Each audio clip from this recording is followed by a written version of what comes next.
2 days ago, I was walking up the steps of the Capitol when Representative Yoho suddenly turned a corner, and he was accompanied by Representative Roger Williams, and accosted me on the steps right here in front of our nation's Capitol. I was minding my own business, walking up the steps, and Representative Yoho put his finger in my face. He called me disgusting. He called me crazy. He called me out of my mind. And he called me dangerous. And then he took a few more steps, and after I had recognized his comments as rude, he walked away and said, "I'm rude. You're calling me rude." I took a few steps ahead, and I walked inside and cast my vote, because my constituents send me here each and every day to fight for them and to make sure that they are able to keep a roof over their head, that they're able to feed their families, and that they're able to carry their lives with dignity. I walked back out, and there were reporters in the front of the Capitol, and in front of reporters, Representative Yoho called me, and I quote, "a fucking bitch." These are the words that Representative Yoho levied against a congresswoman, the congresswoman that not only represents New York's 14th congressional district, but every congresswoman and every woman in this country, because all of us have had to deal with this in some form, some way, some shape, at some point in our lives. And I want to be clear that Representative Yoho's comments were not deeply hurtful or piercing to me, because I have worked a working class job. I have waited tables in restaurants. I have ridden the subway. I have walked the streets in New York City. And this kind of language is not new. I have encountered words uttered by Mr. Yoho and men uttering the same words as Mr. Yoho while I was being harassed in restaurants. I have tossed men out of bars that have used language like Mr. Yoho's. And I have encountered this type of harassment riding the subway in New York City. This is not new. And that is the problem. Mr. Yoho was not alone. He was walking shoulder to shoulder with Representative Roger Williams. And that's when we start to see that this issue is not about one incident. It is cultural. It is a culture of lack of impunity, of accepting of violence and violent language against women, and an entire structure of power that supports that. Because not only have I been spoken to disrespectfully, particularly by members of the Republican Party and elected officials in the Republican Party, not just here, but the President of the United States last year told me to go home to another country, with the implication that I don't even belong in America. The governor of Florida, Governor DeSantis, before I even was sworn in, called me a whatever that is. Dehumanizing language is not new. And what we are seeing is that incidents like these are happening in a pattern. This is a pattern of an attitude towards women and dehumanization of others. So while I was not deeply hurt or offended by little comments that are made, reflecting on this, I honestly thought that I was just going to pack it up and go home. It's just another day, right? But then yesterday, Representative Yoho decided to come to the floor of the House of Representatives and make excuses for his behavior. And that I could not let go.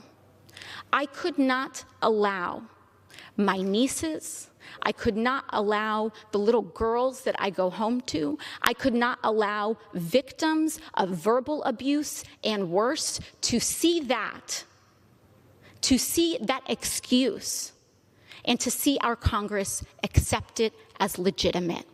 and accept it as an apology, and to accept silence as a form of acceptance. I could not allow that to stand, which is why I am rising today to raise this point of personal privilege. And I do not need Representative Yoho to apologize to me. Clearly, he does not want to. Clearly, when given the opportunity, he will not. And I will not stay up late at night waiting for an apology from a man who has no remorse over calling women and using abusive language towards women. But what I do have issue with is using women, our wives and daughters, as shields and excuses for poor behavior. Mr. Yoho mentioned that he has a wife and 2 daughters. I am 2 years younger than Mr. Yoho's youngest daughter.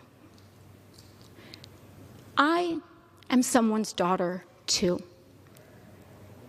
My father, thankfully, is not alive to see how Mr. Yoho treated his daughter. My mother got to see Mr. Yoho's disrespect on the floor of this house towards me on television. And I am here because I have to show my parents that I am their daughter and that they did not raise me to accept abuse from men. Now, what I am here to say is that this harm that Mr. Yoho tried to levy against me was not just an incident directed at me. But when you do that to any woman, what Mr. Yoho did was give permission to other men to do that to his daughters.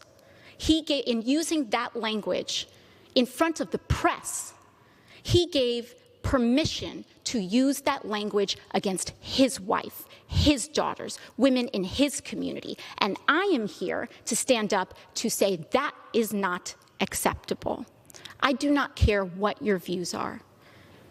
It does not matter how much I disagree or how much it incenses me or how much I feel that people are dehumanizing others. I will not do that myself.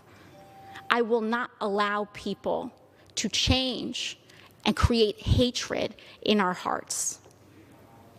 And so what I believe is that having a daughter does not make a man decent. Having a wife does not make a decent man. Treating people with dignity and respect makes a decent man. And when a decent man messes up, as we all are bound to do, he tries his best and does apologize. Not to save face, not to win a vote.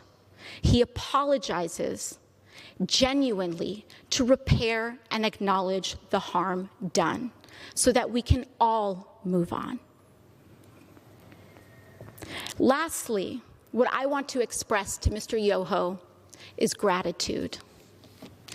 I want to thank him for showing the world that you can be a powerful man and accost women. You can have daughters and accost women without remorse. You can be married and accost women. You can take photos and project an image to the world of being a family man and accost women without remorse and with a sense of impunity. It happens every day in this country. It happened here on the steps of our nation's capital. It happens when individuals who hold the highest office in this land admit to hurting women and using this language against all of us. But once again, I thank my colleagues for joining us today. I will reserve the hour of my time, and I will yield to my colleague, Representative Jayapal of Washington. Thank you.